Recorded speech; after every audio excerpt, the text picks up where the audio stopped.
जैसे कई लोग प्रचार भी करते हैं, कई लोग ये भी बताते हैं कि यीशु मसीह पर विश्वास करो, आपके सारे दुख दर्द मिट जाएंगे, सारे तकलीफ दूर हो जाएंगे।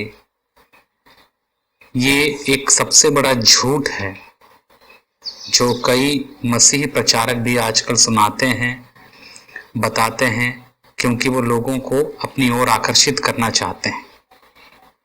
इसलिए कई बार वे लोग सच नहीं बताते, क्योंकि वे विश्वास भी यही करते हैं, वे खुद यही विश्वास करते हैं कि यीशु मसीह पर विश्वास करने के बाद में अब कोई तकलीफ नहीं होगा, हमारे जीवन में कोई समस्या नहीं आएगी। जबकि सच तो ये है कि यीशु मसीह पर विश्वास करने के बाद में आपके दुख 2 गुना क्या उससे ज़्यादा ही बढ़ जाते हैं। वो इसलिए क्योंकि पहले जो दुख हुआ करते थे वो हमारे पापी स्वभाव की वजह से था, हमारे गलतियों की वजह से हुआ करता था। लेकिन अब जो है हमारे विश्वास की वजह से कुछ ऐसी बातें हमने विश्वास की जो इस संसार से विरुद्ध हैं। यीशु मसीह पर विश्वास करने के बाद में हमारा जो जीवन है बदलना शुरू हो जाता है, दुनियादारी से हम बाहर आ जाते हैं और दुनिया जैसे चलती है हम वैसा नहीं जीते, वरन हम उनसे विपरीत जीवन जीना शुरू करते हैं। और इसलिए हमारे जीवन में फिर दुख तकलीफ हमको झेलना पड़ता है, हमको सामना करना पड़ता है। तो यही बातें हम पूरे पतरस की पत्री में सीख रहे हैं। और आपने भी ये पत्री पढ़ा होगा, कहीं भी पतरस ने ये नहीं कहा कि यीशु मसीह पर तुमने विश्वास किया है, अब कोई टेंशन नहीं है, तुम्हें कोई दुख सहने की ज़रूरत नहीं है, कोई तकलीफ सहने की ज़रूरत नहीं है, अब तुम्हें ये सारी चीज़ें झेलने की ज़रूरत नहीं है। पतरस ने कहीं नहीं सिखाया, ना ही किसी भी प्रभु के सेवक ने अभी तक सिखाया होगा। लेकिन जो सिखा रहे हैं वे कौन हैं? वे प्रभु को जानने वाले नहीं हो सकते। वे इसलिए झूठा वादा करते हैं और कहते हैं कि यीशु मसीह पर आपने विश्वास कर लिया, अब क्या तकलीफ है, अब कोई तुमको टेंशन ही नहीं है, कोई परेशानी ही नहीं है। क्यों? क्योंकि आपने उद्धारकर्ता को अनुभव किया है।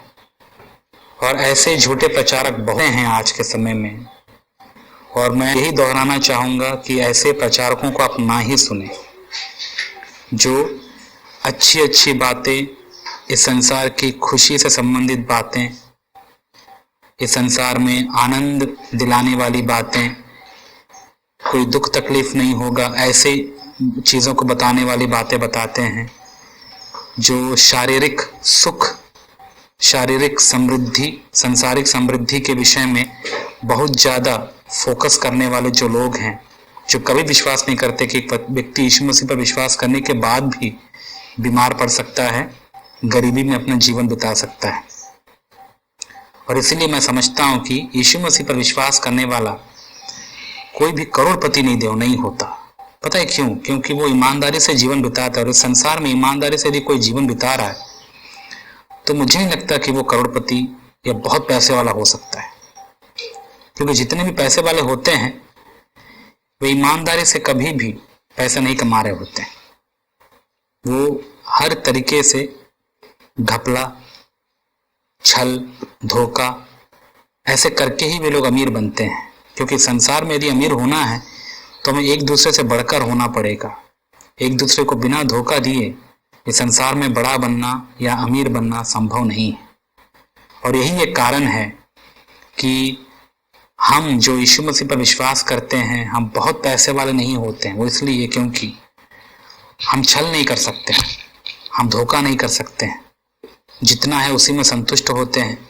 बहुत पैसा कमाने का हमें कोई पागलपन नहीं होता जैसे दुनिया वालों को होता है। यदि आप उनसे पूछो तुम्हारे जीवन में उद्देश्य क्या है तुम्हारा, पता भी क्या कहेंगे? बहुत पैसा कमाना है।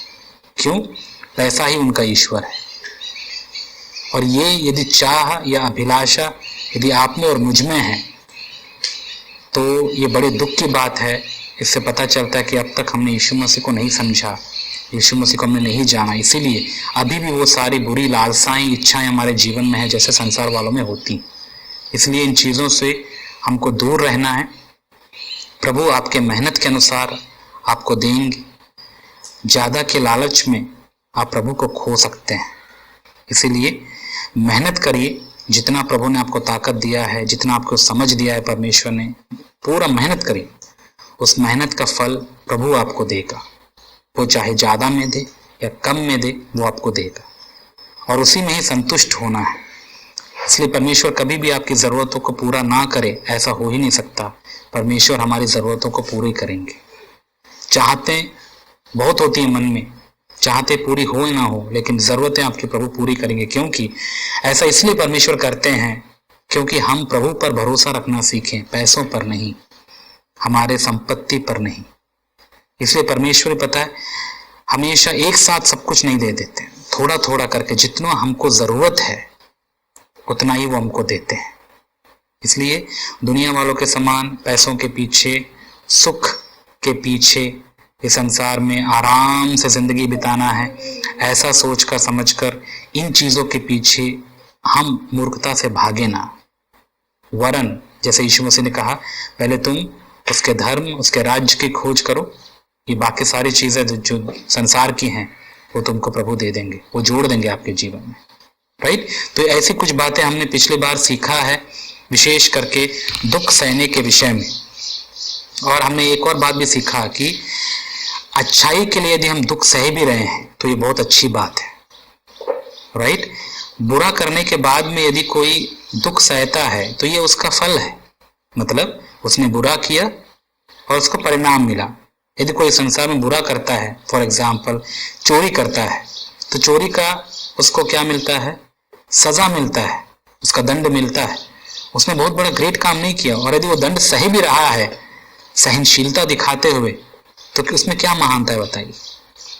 वो तो अपने करनी को भुगत रहा है, जैसा किया उसने वैसा भुगता। उसमें कोई बड़प्पन या बड़ी बात नहीं है। पता बड़ी बात किसमें है? आपने कुछ भी गलती नहीं किया और उस गलती के लिए आप भुगत रहे हैं, किसी और की सजा आप भुगत रहे हैं। ये है बड़प्पन और यही बात परमेश्वर को भाता है। और यही बात हम यीशु मसीह के जीवन में भी देखते हैं। यीशु मसीह ने कोई गलती, कोई पाप नहीं किया, फिर भी उसने भुगता। पता है जो यीशु मसीह के साथ जो चोर थे, जो उसके दाएं और बाएं लटकाए गए थे, उनमें से एक को आश्चर्य हुआ यीशु मसीह को इतना दुख सहते हुए देखकर। क्यों पता है?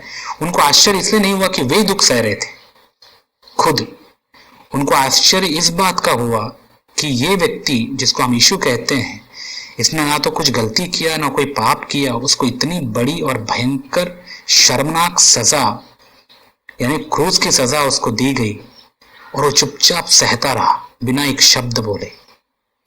इसलिए ये बात उस चोर के लिए आकर्षित लगी और उसने बोला, प्रभु तेरे राज्य में मुझे याद करना, क्योंकि वो समझ गया था कि यही है जो बचाने वाला है। तो वो समझ गया था, कहीं ना कहीं उसके दिल में एक विश्वास उठा, समझ गया कि ये परमेश्वर का पुत्र है जो इस संसार को उनके पापों से बचाने के लिए आया है। देखिए, एक चोर को आकर्षित लगा ये बात, बिना गलती किए सहना और कुछ ना कहना। तो सोच के देखिए परमेश्वर को ये बातें कितनी अच्छी लगती होंगी, परमेश्वर कितना भाता होगा कि बिना गलती किए आप सह रहे हैं, वो भी अपने आप को बिना जस्टिफाई किए हुए, अपने आप को बिना सच्चा साबित किए। आपको पता है कि ये परमेश्वर की इच्छा है, इसलिए आप उसको सह रहे हैं। ये बात परमेश्वर को भाता। और यही बात पतरस भी, क्योंकि वो यीशु मसीह का सच्चा चेला था और वो अपने चर्च वालों को भी सिखा रहा है जो उस समय में, पतरस के समय में दुखों में से गुजर रहे थे, और उनको कह रहा है कि यदि तुम अपने अच्छाई के लिए, अपने विश्वास के लिए, अपने प्रभु के लिए दुख सह रहे हो, ये प्रभु को भाता है, परमेश्वर को भाएगा और इसका प्रतिफल तुमको मिलेगा। ठीक है? तो यही बात यहाँ पूरा इस पत्री में वो समझाने की कोशिश कर रहा है, क्योंकि जिस समय ये पत्री वो लिख रहा था उस समय चर्च बड़े ही दुखों में से गुजर रहा होगा, क्योंकि हम जानते हैं कि पतरस के समय में बहुत सताव था, कलीसिया को बहुत सहना पड़ा था और उनकी कुछ गलतियां नहीं थी। उनका एक ही गलती था कि वे यीशु मसीह पर विश्वास करते थे। और हमको भी लोग इसीलिए सताएंगे क्योंकि हमने यीशु मसीह पर विश्वास किया। और यीशु मसीह ने कहा भी ना कि मेरे नाम के कारण तुमको बहुत ही दुख उठाना पड़ेगा, जब उन्होंने मुझे कहा तो तुम्हें भी कहेंगे। तो ये है सच्ची मसीहत जिस पर हम विश्वास करते हैं। इस संदेश को छोड़कर आज ना जाने कितने ही प्रचारक उठ खड़े हुए हैं बिना परमेश्वर के मर्जी को जाने, बिना परमेश्वर के उस मर्म को जाने वे लोग कुछ भी उठ के बता देते हैं। और मैं आपसे कह रहा हूँ, वार्न कर रहा हूँ कि आप ऐसे लोगों को ना ही सुने, क्योंकि ऐसे लोगों को यदि आप सुनेंगे तो आप में ये गलत विश्वास के बीज उनके द्वारा बोए जाएंगे और बाद में आपका विश्वास भटक जाएगा। आप इस सांसारिक सुख सुविधाओं की चाह में, उसकी चाहत में आप अपनी जिंदगी को बर्बाद कर देंगे। राइट? सो सिंपल सी बात, जो भी प्रचारक आपको यदि कहीं भी आप देखते हैं, सांसारिक सुख सुविधा, सुख विलास, समृद्धि, पैसे या फिर आपके शरीर से संबंधित, परिवार से संबंधित, आपके स्वास्थ्य, शारीरिक स्वास्थ्य से संबंधित आपको अच्छी बातों का वादा करते हैं, याद रखिएगा वे आपको प्रभु से दूर कर रहे हैं। क्योंकि परमेश्वर आपको इस संसार में स्थापित करने नहीं आया। परमेश्वर को इस संसार से अब कोई मतलब नहीं, क्योंकि परमेश्वर संसार का नाश करने वाला है और जो संसारिक हैं वे भी नाश हो जाएंगे। लेकिन हमको परमेश्वर आत्मिक आशीषों से भरने के लिए वो आए, क्योंकि आत्मिक आशीषें ही सच्ची आशीषें हैं और हमारी आत्मा ही है जो अनंत काल तक प्रभु के साथ रहने वाली है। वो अनंत आशीषें हैं। संसारिक आशीषें आज हैं, कल हमारे साथ ही खत्म हो जाएंगी और ये सारा संसार भी खत्म हो जाएगा। लेकिन अनंत आशीषें जो है हमारी आत्मिक आशीषें हैं, जो हमारे साथ अनंत काल तक रहने वाली हैं। तो इसलिए इन चीजों के पीछे हमको जाना है और परमेश्वर से आत्मिक आशीषों से भरना है। राइट? ऐसे प्रचारकों को सुनिएगा, और जो शरीर में दुख सहने के विषय में ना बताते हो, ऐसे लोगों से सावधान। क्योंकि आज हम पढ़ने वाले हैं, देखिए आप हैरान हो जाएंगे, जो शरीर में दुख भोगता है, जो शरीर में दुख उठाता है, वही पाप से छुटकारा पाया है। जो शरीर में दुख नहीं उठाता वो पापी है। अब आप बोलेंगे कैसे? आगे पढ़ते हैं। 17 पद तक हमने पढ़ लिया था। ओके, एक बार फिर से 17 पद में आपके सामने पढ़ रहा हूं, देखिएगा। क्योंकि यदि परमेश्वर की यही इच्छा हो कि तुम भलाई करने के कारण दुख उठाओ, तो यह बुराई करने के कारण दुख उठाने से उत्तम है। बहुत सिंपल सी बात है। मतलब उत्तम क्या है परमेश्वर की नजर में? कि हम भलाई करने के द्वारा दुख उठाते हैं, तो ये परमेश्वर की नजर में उत्तम है। क्योंकि बुराई करने के कारण दुख उठाना ये उसकी सजा मानी जाएगी, लेकिन भलाई करने के द्वारा दुख उठाना ये हमारा बड़प्पन माना जाएगा। तो इसीलिए प्रभु चाहते हैं कि हम अपने यीशु मसीह के बड़प्पन को हम अपने जीवन के द्वारा दिखाएं। और जैसे यीशु मसीह ने खुद की अच्छाई के द्वारा पापियों के लिए दुख सहा, दूसरों का बोझ उठाकर, दूसरों के गलतियों को अपने ऊपर उठाकर सहा, उसने सजा भोगा। और यही जीवन परमेश्वर ने आपको और मुझे दिया है। आगे हम पढ़ते हैं, क्योंकि उदाहरण देखिए, पतरस यहाँ पर उदाहरण क्या देता है 18 पद में। इसलिए कि मसीह ने भी क्या किया, उसने अर्थात अधर्मियों के लिए, धर्मी ने, क्योंकि वो मसीह धर्मी था, अधर्मियों के लिए पापों के कारण एक बार दुख उठाया। क्यों? ताकि हमें परमेश्वर के पास पहुंचाए। वह शरीर के भाव से तो घात किया गया, पर आत्मा के भाव से जिलाया गया।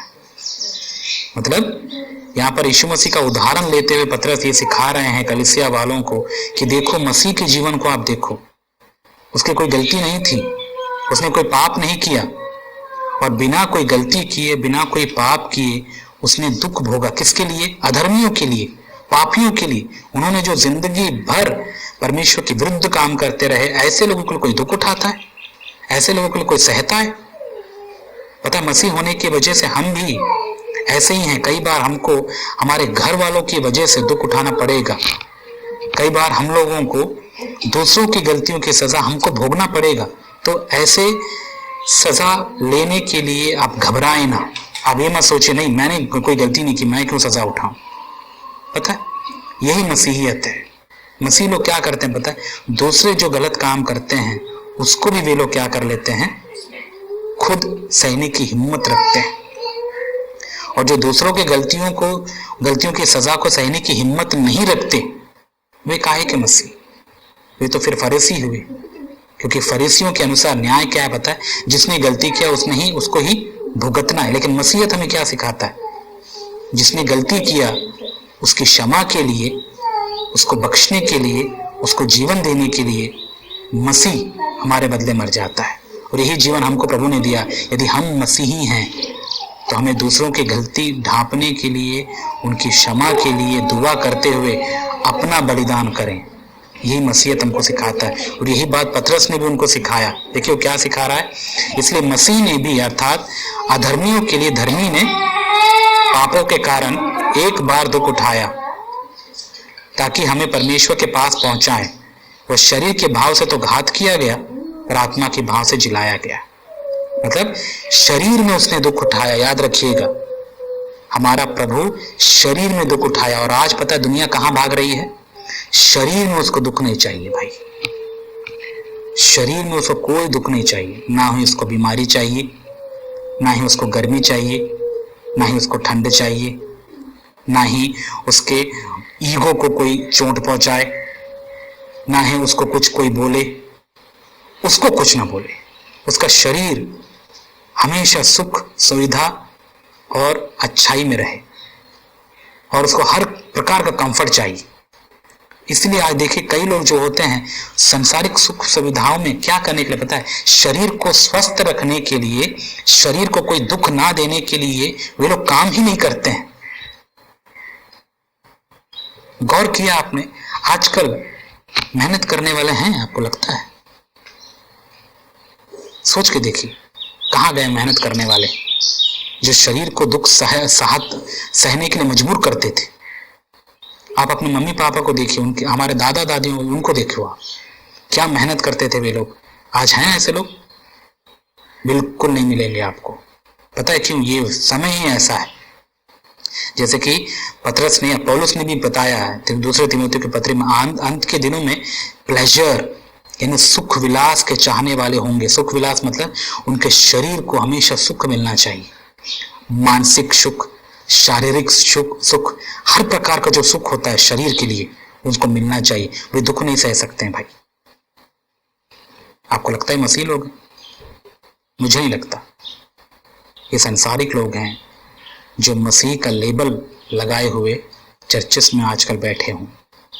समझ में आ रहा है आपको? तो ऐसे भतेरे और पूरे भरमार हैं आजकल कलीसियाओं में जो सुख विलास के लिए कलीसियाओं में आते हैं। वे दुख नहीं सह सकते।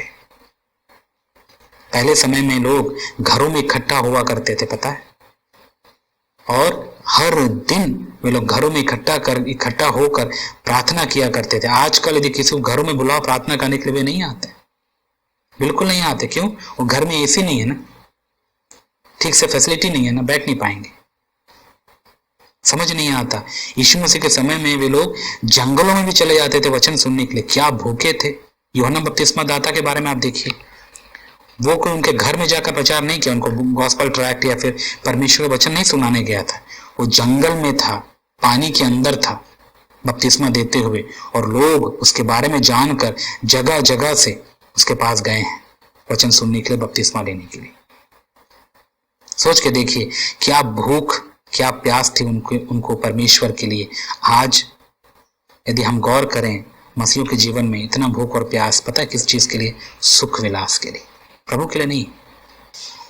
इसीलिए थोड़ा तकलीफ हो जाता है, थोड़ा दुख हो जाता है तो आप दुखी मत हो, क्योंकि ये हमारा गर्व है, यही तो हमारा घमंड है कि हम प्रभु के दुखों में शामिल हो रहे हैं। लोग जब आपके ऊपर मिसअंडरस्टैंड होते हैं, गलत फहमियां आप उन लोगों के जीवन में होती है आपके लिए, तो आप दुखी ना हो। आपको गर्व होना चाहिए कि प्रभु के दुखों में आप शामिल हो रहे हैं। राइट? थोड़ा दुख सहना सीखिए। इतना भी शरीर को सुख सुविधा में आप मत पालिए। उदाहरण के तौर पर यदि आप काम करने वाले नहीं हैं, मेहनत करने वाले नहीं हैं, तो याद रखिएगा ये श्राप है। आलस एक श्राप है, आपको पता हो। मेहनत करने वाले बनिए। और बता, सिटी वाले इतने ज्यादा कई बार वे लोग आलसी होते हैं, 12-12 घंटे 13-13 घंटे सोते रहते हैं। क्यों? मैंने भी देखा, मैंने भी वहां पर झेला। सोच के देखिए, अब ये लोग हैं जो अनंत जीवन को पाएंगे। और इतना आलस होके या इतना शरीर को सुख देकर, बताइए वे लोग जब सताव का सामना करना पड़ेगा प्रभु के लिए, आपको लगता है वे लोग सह लेंगे? जो छोटे छोटे दुखों को वे लोग नहीं सह पा रहे हैं, जो अंत के दिनों में भयंकर सताव आएगा मसीहों के जीवन में, आपके और मेरे जीवन में, क्योंकि हमने भी अपने आप को मसीह कहा है ना। हमारे जीवन में जब तकलीफ आएगा तो क्या आप झेल पाएंगे, सह पाएंगे? जब आपके हाथ से कुछ छिन जाता है, वो छोटी सी चीज को हम नहीं सह पाते हैं, तो सोच के देखिए, कल आपका फैमिली आपके सामने ही मार दिया जाएगा, कैसे आप सहेंगे? सहनशीलता हम में कितनी है, प्रभु के लिए हम कितना सह पाते हैं, राइट? तो याद रखिएगा, सहन करना ये मसीहों की पहचान है। एक सच्चे मसीह हमेशा सहते हैं, और सहते किस हद तक? उनका कोई हद नहीं है, कोई सीमा नहीं है। किसी भी हद तक वे लोग जा सकते हैं सहने के विषय में, यदि हम देखें तो। इसीलिए सुख विलास में जीवन यदि आपको जीने की इच्छा है तो आप भूल जाइए। तो जिंदगी भर दुख सहते हुए ही हमें स्वर्ग में प्रवेश करना है, क्योंकि हम ऐसे रास्ते को चुने हैं जहां पर हमें दुख तकलीफ है और अंततः क्रूस की मृत्यु है। यीशु मसीह के जीवन को हम देख सकते हैं कि उनका जीवन कैसा था। यहाँ पर उसने उदाहरण दे रहा है, पता है, पतरस यहाँ पर उदाहरण देते हुए बता रहा है कि यीशु मसीह के जीवन को देखिए आप। इस संसार में शरीर में उसने दुख उठाया, लेकिन आत्मा में जिलाया गया। और यही चीज हमारे साथ भी होगा। यदि हम शरीर में दुख नहीं उठाएंगे, शरीर में यदि हम मरेंगे नहीं, अपने सारे जो इच्छा में यदि हम मरेंगे नहीं, और जैसे यीशु मसीह क्रूस पर मरा, यदि हम अपने आप को, हमारे पुराने मनुष्यत्व को यदि हम क्रूस पर मारेंगे नहीं, तो बताइए जिलाए कैसे जाएंगे? हम कैसे जिलाए जाएंगे बताइए? और कई लोग पता है क्या इच्छा रखते हैं, जब यीशु मसीह आएगा तो हमको प्रभु जिलाएगा। कहां से? हमारे शरीरों को जिलाएगा। याद रखिएगा, उनके ही शरीर दोबारा उठाए जाएंगे जिन्होंने संसार में दुख सहा। पता है दुख सहने का मतलब क्या है? दुख सहने का मतलब ये नहीं कि कोई आकर आपको डंडे मार रहा है और आप सह रहे हैं, नहीं। दुख सहने का मतलब, सबसे बड़ा दुख हमको कब आता है पता है? जब आपकी इच्छा नहीं पूरी होती। यही सबसे बड़ा दुख है, क्योंकि हमारा मनुष्य स्वभाव कैसा पता है? हम अंदर में भले लंगड़े लोले, काले कलोटे, या फिर कमजोर हो, या फिर हमें कुछ भी ना हो, अनपढ़ गवार भी क्यों ना हो, लेकिन हमारे अंदर के लिए हम कौन है पता है? राजा हैं। हम अपने जीवन को अपने तरीके से ही चलाना चाहते हैं। ये स्वभाव है, मेरे अंदर भी यही है। लेकिन यीशु मसीह पर विश्वास करने के बाद यीशु मसीह एक ही बात हमसे पूछते हैं, आज से तुम्हारे जीवन का राजा तुम नहीं, परमेश्वर होगा, मैं होगा। मंजूर है? और जब एक व्यक्ति ये बात को मान लेता है और सरेंडर कर देता है, बोलता है प्रभु नहीं, आप ही राजा हैं, आप राजाओं के राजा हैं, मैं नहीं हूं राजा, तब देखिएगा उसका जीवन कैसा बदलता है। क्योंकि उसके राज, उसके जीवन में जो राज कर रहा है वो परमेश्वर है। इसलिए एक व्यक्ति को दुख होता है, लेकिन कई लोग को दुख पता क्यों नहीं होता? उनको होगा ही नहीं, क्योंकि वो अपनी मर्जी से जी रहे हैं, अपनी इच्छा से जी रहे हैं। और जो अपनी इच्छा से जी रहे हैं उनको दुख नहीं होगा। क्यों? क्योंकि उनको कुछ मन में लगेगा ही नहीं। और कई लोग को देखो ईगो हर्ट हो जाता है कई बार। क्यों होता है पता है? उनको लगता है कि वे कुछ हैं। अब यदि मैं आपसे पूछूं, आपको क्या अभी भी लगता है कि आप कुछ हैं? क्या आपको अभी भी लगता है कि आप एक बहुत इंपॉर्टेंट व्यक्ति हैं? क्या आपको अभी भी लगता है कि आप राजा और रानी? क्यों लगता है? राजा आप या मैं नहीं, परमेश्वर है राजा, यीशु मसीह है राजा। और हम कभी भी अपने आप को कुछ ना समझें। यही बात हमको सच्ची मसीहत सिखाती है। और प्रभु पता है हमको इसी चीजों में ट्रेंड करते रहते हैं, जब तक हम अपनी औकात में नहीं आ जाते, ये सोचते हुए कि हम कुछ नहीं है, मात्र मिट्टी का ढेर है, पाप का पुतला है, और हम स्वर्ग के लिए बनाए नहीं गए। हमारा पाप की वजह से नरक डिजर्व करते हैं हम लोग। लेकिन प्रभु ने हमको वहां से बचाकर अब हमको, हमारे मन को ट्रेंड कर रहा है ताकि हम हमेशा अपने औकात में रहें। और शारीरिक जो दुख आता है इसलिए आता है क्योंकि प्रभु चाहते कि हम अपनी इच्छा नहीं, परंतु अपनी इच्छा को मारते हुए, अपनी मर्जी को मारते हुए परमेश्वर की इच्छा जो कलीसिया के द्वारा भी परमेश्वर जाहिर करते हैं, उसको हम क्या करें? पूरी करें। और जो प्रभु की इच्छा पूरी करता है उसको दुख होता ही है, क्योंकि उसको प्रभु की इच्छा पूरी करने के लिए खुद की इच्छा को मारना होता है। अब मुझे कोई इच्छा नहीं थी, पता है, गांव में आके सड़ना, गांव में आके यहाँ इतना कोई सुख सुविधाएं नहीं है, परेशानियां हैं, ऐसे जीवन को कौन अपनाएगा? मुझे बिल्कुल इच्छा नहीं थी। कौन ये रहना चाहता सुख सुविधाएं, बताइए? क्योंकि प्रभु की इच्छा पूरी करने के लिए, प्रभु का काम करने के लिए मुझे ये स्टेप उठाना पड़ा। और मैं कई बार, मेरे मन में मनुष्य होने के कारण पता है एक बात भी आता है, मैं क्यों सेवा में आ गया, बताइए? क्योंकि सेवा करने का मतलब यही है। आज सुबह में ये सोच रहा था, देखो सेवकों को ना मैं किसी से मांग सकता हूं, ना मैं पैसों के पीछे जा सकता हूं, ना मैं बहुत धन कमा सकता हूं, क्योंकि मेरा मेन काम है प्रभु की सेवा करना, उसका काम करना। तो मैं जिंदगी भर ऐसे ही रहूंगा। और यदि मैं ऐसा रहूंगा तो इसका मतलब पता है क्या? मैं कभी भी सुख से रह नहीं पाऊंगा। शारीरिक सुख में कभी अनुभव कर ही नहीं पाऊंगा, सुख सुविधाएं में कभी अनुभव ही नहीं कर पाऊंगा। जबकि बाकियों को देखो, वे लोग सुखी पता क्यों है? क्योंकि उनके पास बहुत पैसा है। वे पैसे से सारी शारीरिक सुखों की चीजें वे लोग खरीद लेते हैं। हम नहीं कर पाएंगे, विशेष करके जो सेवा कर रहे हैं वे कभी नहीं कर पाएंगे। यदि उनको पाना होगा तो उनको भी टेढ़ा काम करना पड़ेगा, जो हम नहीं कर पाएंगे। और यही एक कारण है, मैं कई बार सोचता हूँ कि यदि मैं सेवा में नहीं आया होता, मैं कहीं जॉब कर रहा होता या फिर कहीं और मैं काम कर रहा होता, तो आज मेरे पास बहुत पैसा होता। हर महीने पैसा आने का मैं वेट नहीं कर रहा होता। छोटी छोटी चीजों को, घर की जरूरतों की चीजों को लेने के लिए 10 बार मैं सोचता नहीं, एक ही बार में खरीद लिया होता। लेकिन आज ऐसी परिस्थिति क्यों है? वो इसलिए है क्योंकि प्रभु की इच्छा पूरी करने के लिए मुझे अपनी इच्छा को क्रूस पर चढ़ाना पड़ रहा है। और इसीलिए कई बार मन में दुख आता है। यही है शरीर में दुख सहने का मतलब। वो काम भी करना पड़ता है जो आपको पता है कि आपको नहीं कर सकते आप। उदाहरण बताता हूं मैं आपको। आज सुबह मैं एक्चुअली थोड़ा मार्केट गया था, पता यहाँ से कुछ दूर है, कम से कम 2-3 किलोमीटर दूर है। यहाँ जैसे ही मैं अपने घर के थोड़ा सामने पहुंचा, वहां पर जो भेड़ चराने वाले होते हैं, पूरे रास्ते में भेड़ चराते हुए जा रहे, रास्ते में बिल्कुल जगह नहीं पहुंचे। और स्वाभाविक तरीके से हम लोग जब गाड़ी चलाते हैं तो बाएं लेते हैं या दाएं लेते हैं? हम लेफ्ट ही लेंगे ना, नॉर्मल है। तो मैं भी लेफ्ट में ही से गया, क्योंकि नॉर्मल नेचुरल हमको लेफ्ट में ही गाड़ी चलाते हैं। तो मैं लेफ्ट से जैसा गया, वो भेड़ वाला थोड़ा बूढ़ा आदमी था। कौन है वो, बताइए? एक गवार भेड़ चढ़ाने वाला मुझे वहां पर चिल्लाया, बोलता जब मैं तुम्हें राइट साइड में जगह दे रहा हूं तो लेफ्ट में क्यों गाड़ी खुसेड़ रहा है?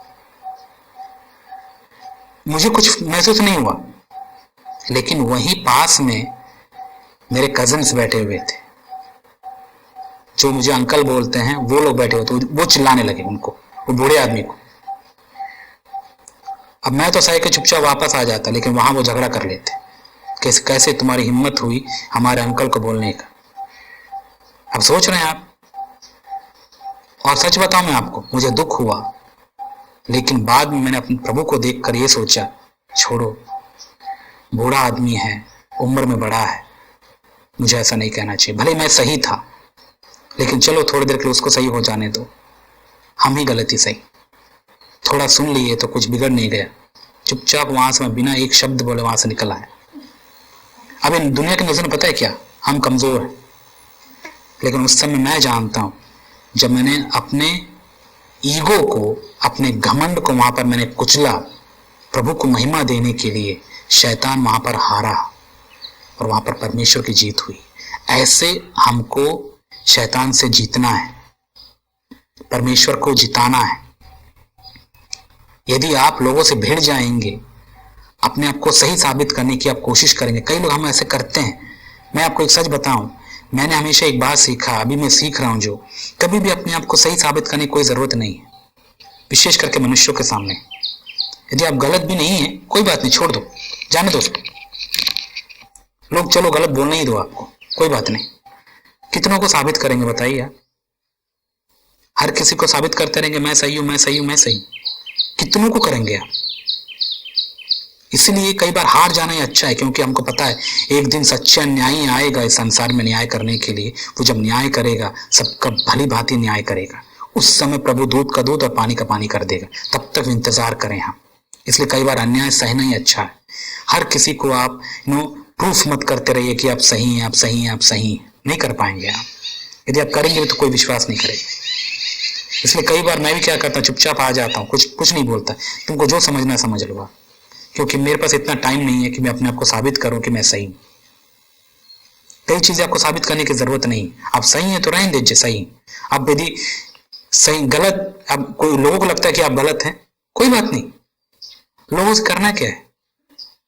परमेश्वर यदि आपको गलत बोले तो ये सोचो ये बहुत भयंकर चीज है, राइट। अब आप बोलेंगे कि आप ही प्रभु में जी रहे हैं कि नहीं नहीं मैं भी इंसान हूं, मैं भी जी रहा हूं, मैं भी सीख रहा हूं ये सारी बातें, मैं भी उसी रास्ते में चल रहा हूं जहां प्रभु चले। मुझे बहुत झेलना पड़ता है, कई बार गलती नहीं होने की वजह से भी कई बार सहना पड़ता है। आप भी सही है। और याद रखिएगा जितना दर्द आप इस संसार में झेल रहे हैं, मन में, शरीर में, आपके दर्द के हिसाब से प्रभु आपको प्रतिफल देगा। याद रखिएगा, यदि आपने 1% सहा है, 1% के लिए तैयार रहिए, आपको रिवॉर्ड मिलने वाला है। धन्य हैं वे लोग जो प्रभु के लिए 100% सह लेते हैं। उनका रिवॉर्ड जानते कितना मिलेगा, उनका प्रतिफल जानते कितना हो सकता है। पौलुस पतरस को देखिए आप, जिंदगी भर वे लोग दुख सहते रहे। अपने अंदर के दुख अलग, अपनी इच्छाओं को मार के क्रूस पर चढ़ाना अलग, बाहर से शारीरिक दुखों में भागीदार होना ये अलग, ऊपर से लोगों की तरफ से सताव का आना ये अलग। बताइए कहां जाएगा बंदा फिर। लेकिन क्या करे पता है, यही मसीहत, और उसका प्रतिफल उनके लिए बहुत है। इसीलिए दुख उठाने के लिए आप बुलाए गए हो, दुख उठाइए आप, पाने सही आप, गालियां सहना सीखिए आप। लोग जब आपको गलत बोलते हैं, गलत को मानना सीखिए आप, साबित करने की कोई जरूरत नहीं है आप। और मैं आपको एक और बात बताऊं, प्लीज मेहनत करिए आप, विशेष करके प्रभु के काम के लिए, क्योंकि मैं समझता हूं आपका जीवन व्यर्थ है यदि आपका जीवन प्रभु के लिए बिल्कुल फायदेमंद नहीं है। तो मैं कई बार रोता हूं, पता, कई 2-3 दिन पहले पता नहीं रात को मेरा नींद खुल गया, बहुत देर तक मैं रोता रहा। पता क्यों? क्या मेरे लाइफ से कोई फायदा है प्रभु को? अब मैं यदि आपसे सवाल पूछूं, आपके लाइफ से क्या प्रभु को फायदा हो रहा है बताइए। कितने लोग आपके जीवन से प्रभु को जान रहे बताइए। और मैं पता अपने लिए क्या नियम मैं रखता हूं, मैंने प्रभु से हमेशा यही बताया, यदि मेरा लाइफ आपके लिए फायदेमंद नहीं है, उससे अच्छा मर जाना बेहतर है। मैं मर जाऊं तो ही अच्छा है, वेस्ट है लाइफ। इससे अच्छा तो कबाड़ और गंध है, वो पूप है जो लोग खाद बना के यूज कर लेते हैं। ऐसे जीवन का क्या फायदा जो प्रभु के लिए फायदेमंद ही ना हो। बोल के देखिए, सोच के देखिए। और मैं आपको चुनौती दे रहा हूं, पता है आपको ये चुनौती है। सवाल पूछ के देखिए अपने आप से, आपके लाइफ से प्रभु को क्या फायदा, क्या फायदा, दूसरों के जीवन के लिए क्या फायदा, आपके परिवार के लिए आपके जीवन से कोई फायदा हो रहा है? सोचिए, आपके पढ़ाई से किसको फायदा हुआ, आपके पैसे से किसको फायदा हुआ, राइट? सोच के देखिए, आपके पास जो कुछ भी है उससे आपका फायदा तो हो रहा है, लेकिन इससे प्रभु का, आपके परिवार का और परमेश्वर के राज्य का क्या फायदा हुआ? सोचा कभी आपने? मैंने मदर टेरेसा के बारे में पता है बहुत दिन पहले सुना था, सीखा था। मदर टेरेसा पूरा दुनिया जानता है उसको, पूरा दुनिया। और वो गवार लड़की नहीं थी, पढ़ी लिखी, आयरलैंड से आई हुई है ना, बाहर देश से आई थी। यहाँ पर कोलकाता नाम के शहर में, जो कि गंध भरा हुआ होता था क्योंकि वहां पर कूड़ियां बहुत ज्यादा होते हैं, उस जगह को उसने चुना और वहां पर वो काम करने लगी। और उसका नाम इतना फेमस हो गया पूरे इंडिया में, पूरे वर्ल्ड में, पूरे संसार में। अब सोच के देखिए, इतने फेमस आदमी के या इतनी फेमस लेडी के पास में क्या क्या हो सकता है। पता है, जब वो उनका डेथ हुआ तो कोई जाकर देखा, उसके पास में कुछ नहीं था, एक खाट था, एक छोटा सा टेबल था जहां पर कुछ पुस्तकें रखी थी, बाइबल रखा था जिसको पढ़ती थी, और 2-3 जोड़ी मात्र कपड़े थे वाइट वाले। बताइए, क्या किया इसने, क्या कमाया इस संसार में? सोच के देखा कभी आपने? इसने अपना सब कुछ प्रभु को दे दिया, और सबसे बड़ी बात, अपना शरीर उसने प्रभु को दे दिया, प्रभु के काम के लिए। सहती रही, सहती रही, सहती रही। क्या लोगों ने उसको पसंद किया होगा? बिल्कुल नहीं। हर जगह से लोगों ने उसको गालियां देते रहे। आज भी, मरने के बाद भी कई लोग उसको गलत बोलते हैं, क्योंकि उसने ऐसा किया होगा, वैसा किया होगा। सहती रही। लेकिन प्रभु के दृष्टि में उसका जीवन एक पता सुगंध जैसा था प्रभु के लिए।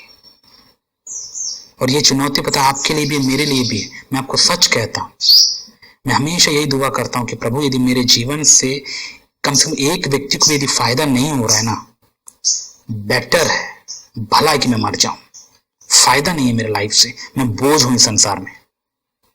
और यही बात मैं जोशुआ को, जोएल को बताता हूं, तुम्हारे लाइफ से यदि किसी को फायदा नहीं है तो तुम मर जाओ कहीं जाके। कोई फायदा नहीं तुम्हारा लाइफ से, तुम जिंदगी भर दूसरों का खून चूसोगे, बोझ हो। राइट? तो मैं आपको ये कठोर बातें इसलिए बता रहा हूं ताकि आप चुनौती लो। आपको दुखी करने के लिए नहीं, आपको मैं चुनौती दे रहा हूं कि हमको जीना कैसे है। आपके पास जो कुछ भी है, उन चीजों से दूसरों का फायदा होना चाहिए। और मैं केवल आपके आत्मिक जीवन के बारे में ही बता रहा हूं, विशेष करके आपके पास जो कुछ भी है, सब कुछ से आप ये सोचिए कि इससे प्रभु को क्या फायदा, प्रभु को क्या फायदा। राइट?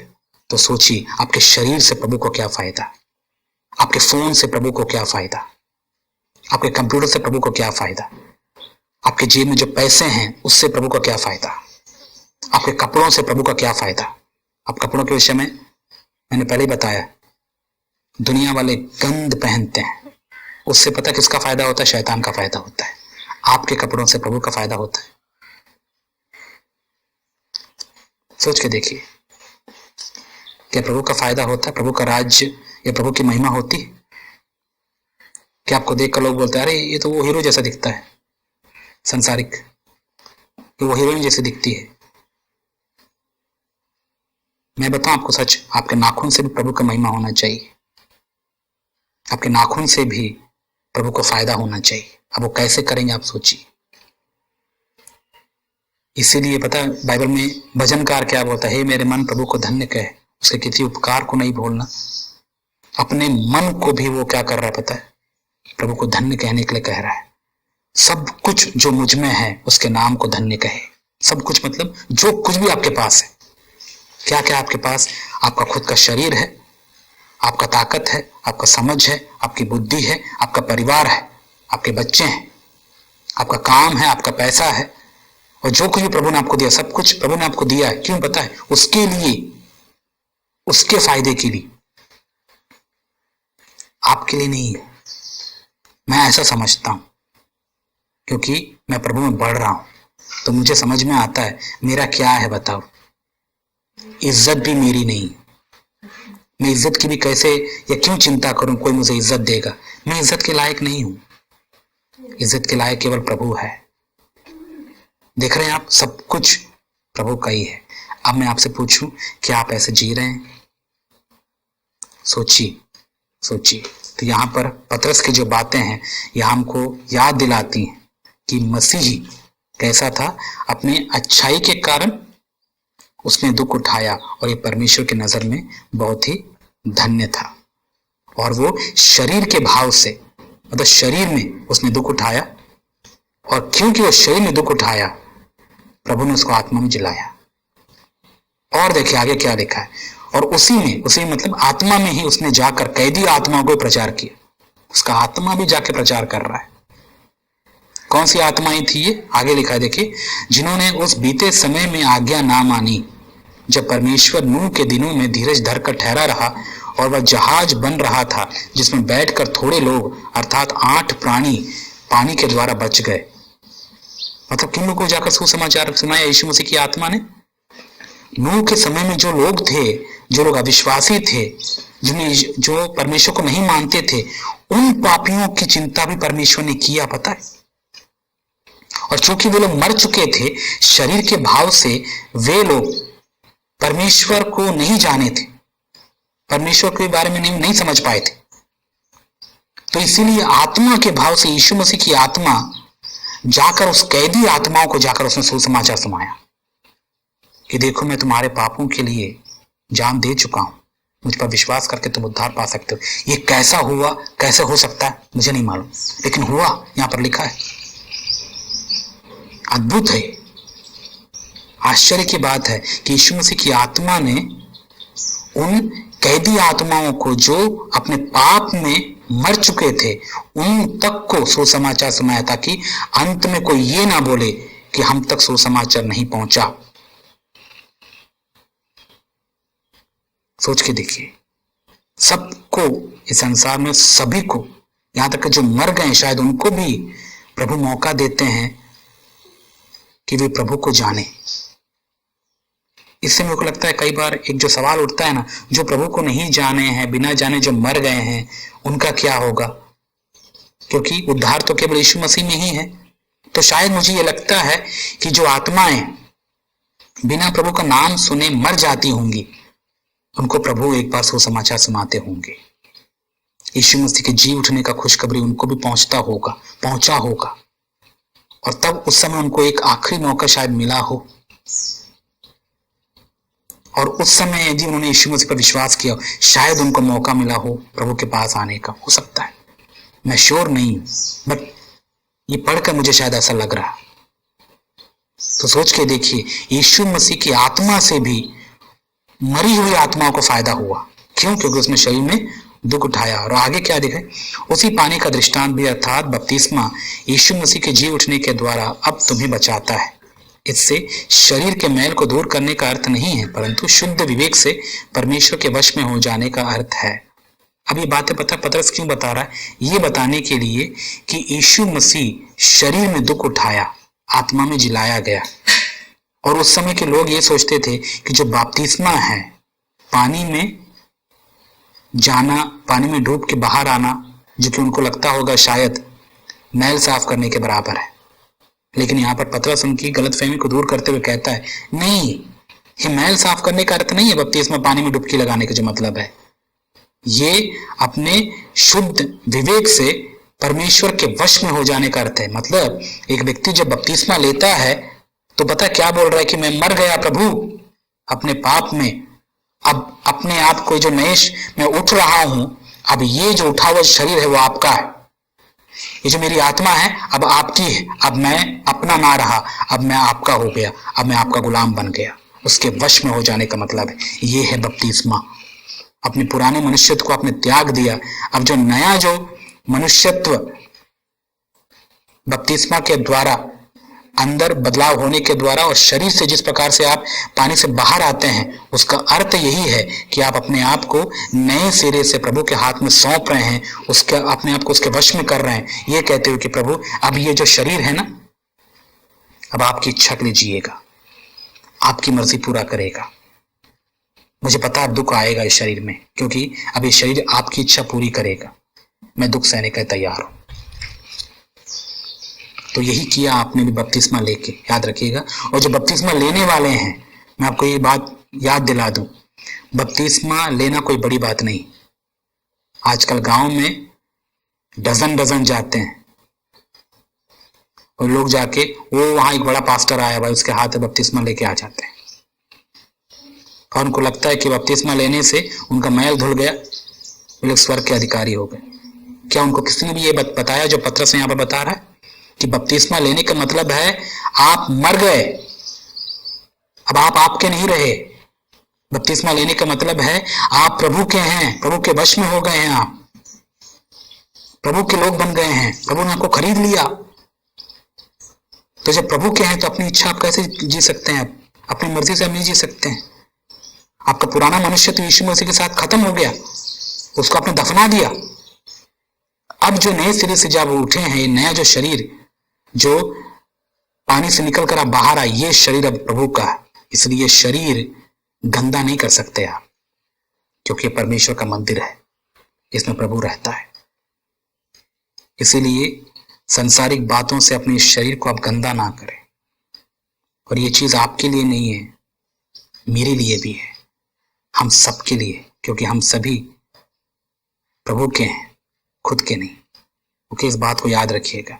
और आगे देखिए वो क्या लिखा 22 पद में, और स्वर्ग पर जाकर परमेश्वर की दाहिनी ओर बैठ गया और स्वर्गदूत और अधिकारी और सामर्थ्य उसके अधीन किए गए। मतलब पता है क्या, यीशु मसीह ने अपने आप को परमेश्वर के वश में कर दिया दुख सहने के लिए। उसने शरीर में दुख उठाया, लेकिन परमेश्वर ने उसको आत्मा में महिमा दी। तो अब आपसे मैं यदि पूछूं, आत्मा में यदि महिमा पाना है आपको, स्वर्ग में यदि आपको महिमा पाना है, स्वर्ग में यदि राजा का जीवन यदि आपको जीना है, तो इस संसार में आपको दुख उठाना पड़ेगा। बुराई के लिए नहीं, अच्छाई के लिए भी। सही होने पर ही नहीं, गलत होने पर ही नहीं, परंतु सही होने पर भी दुख उठाएंगे।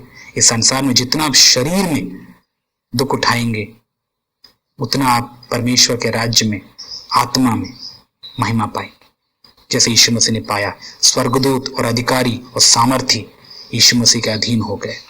मतलब परमेश्वर ने उसको क्या बनाया, स्वर्ग में राजा बनाया।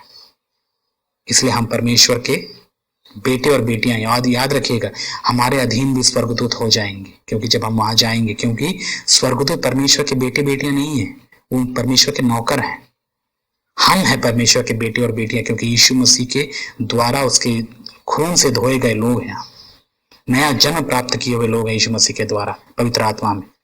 तो हमारा जो औदा है स्वर्गदूतों से बड़ा है, इसलिए हम भी यीशु मसीह के समान राज करेंगे प्रभु के साथ। समझ में आ रहा है आपको? तो कितनी बड़ी महिमा प्रभु हमको देना चाहते हैं, लेकिन उसके लिए हमको इस संसार में दुख सहते हुए जीना है। इसलिए अपने मनों को तैयार करिए, प्रभु से कहिए कि प्रभु मुझे आपको समझने की सहायता कीजिए, आपके दुखों में सहभागी होने के लिए मेरी मदद कीजिए, सहायता करें। ओके, तो आइए अपनी आंखों को हम बंद करें। आज के इन वचनों को जो हमने सुना है, इन वचनों पर हम गौर करें और अपने जीवन को एक बार फिर से प्रभु को समर्पित करें। प्रभु की इच्छा के लिए अपने आप को उसके वश में कर दें, ताकि हम अब जो हमारे पास शरीर है, इस शरीर को हम प्रभु के काम के लिए, जो कुछ भी हमारे पास है, सब कुछ उसके फायदे के लिए या उसके राज्य के लिए हम इस्तेमाल करने के लिए अपने आप को उसके हाथ में सौंप दें, अपने आप को उसके वश में कर दें। आइए अपनी आंखों को बंद कर हम दुआ करें। जीवित परमेश्वर पिता, हम धन्यवाद देते हैं आपके इन वचनों के लिए जो आज हमने सुना। आपके वचन पवित्र और ताकतवर हैं। हमारे आत्मा की जरूरत है आपके वचन। और जिस तरीके से आपने आज हमें सिखाया, हमें समझाया कि जो दुख हम इस शरीर में, संसार में हम भोग रहे हैं आपके नाम के लिए, ये जरूरी है, ताकि हम आपकी महिमा में प्रवेश करें, जो आत्मिक रूप से हमको मिलने वाला है। और प्रभु हमारी सहायता कीजिए। कई बार हम अच्छे होने के बावजूद दुख सहने के लिए तैयार नहीं हो पाते हैं, क्योंकि हमारा स्वभाव हमको इजाजत नहीं देता। लेकिन हम अपने आप को दीन और नम्र करते हैं और आपके लिए, आपकी महिमा के लिए हम हर परिस्थिति में दुख सहने के लिए तैयार हों। ऐसी हम आपसे दुआ करते हैं, हमारी सहायता कीजिए। धन्यवाद करते हैं, आपने हम सभी से बात की। सारी आदर महिमा आपको देते हुए प्रार्थना यीशु मसीह के नाम से करते हैं, आमीन। मैं जी नहीं सकता, मैं जी नहीं सकता तेरे बगैर खुदा, मैं जी नहीं सकता।